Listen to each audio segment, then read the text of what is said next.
information qui vient de tomber dans ce contexte pour faire monter la mayonnaise sur la guerre. Ce 27 mai, c'est tout à fait récent, la Norvège vient de rejoindre officiellement le dispositif Macron sur la dissuasion nucléaire avancée. Alors Le Monde, dans un papier du 28 mai, en parle, je vous cite un extrait.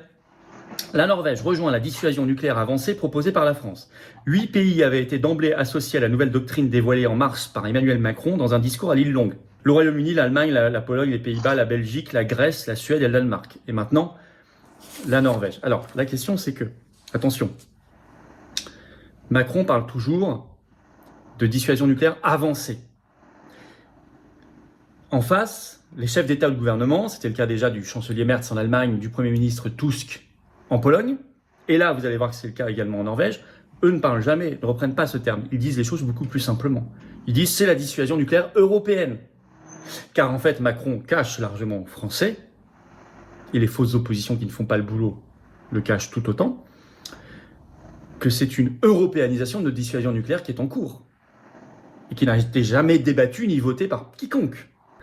Alors justement ici, le Premier ministre norvégien Jonas Gahr Store, il était à Paris avec Macron, a déclaré ceci, c'est dans l'article du Monde, je cite, « À ses côtés, donc aux côtés de Macron, le dirigeant norvégien a rappelé que la France ouvre maintenant un dialogue avec ses proches alliés sur la manière dont ses armes nucléaires peuvent également contribuer à la sécurité et à la dissuasion européenne contre les menaces militaires. » Vous savez lesquelles? Russes, bien sûr, le grand méchant russe. Il a confirmé qu'Oslo souhaitait y être associé avec des partenaires comme la Pologne, le Royaume-Uni, l'Allemagne et des partenaires nordiques. Et on apprend dans cet article par Héloïse Fayet, qui est interrogée, qui est spécialiste des questions de dissuasion nucléaire à l'IFRI, Institut français des relations internationales, cité par Le Monde, que les prochains qui vont s'ajouter à cette liste sont probablement la Finlande, les 3 États baltes, Estonie, Lettonie, Lituanie, et la Roumanie.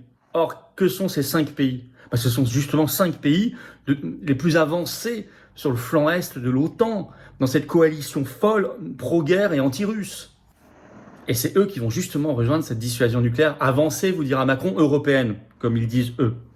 C'est-à-dire l'européanisation de notre dissuasion nucléaire. Alors ceux qui croient derrière, qui sont suffisamment naïfs, ou complices pour certains d'entre eux, car manipulateurs, qui continuent à dire aux Français, vous inquiétez pas, on aura la maîtrise encore à 100%. Vous croyez vraiment que ces pays-là vont rejoindre une arme 100% française sans rien maîtriser du tout? Franchement, qui croit ça une seconde? D'ailleurs, eux-mêmes le disent, ils disent c'est européen, c'est pas français, c'est européen. Ils disent jamais la dissuasion nucléaire française, ils disent la dissuasion nucléaire européenne.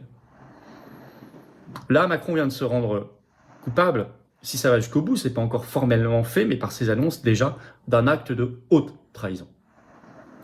Raison pour laquelle peut-être il n'a pas envie de quitter le pouvoir, parce qu'il sait quelles sont les conséquences possiblement derrière.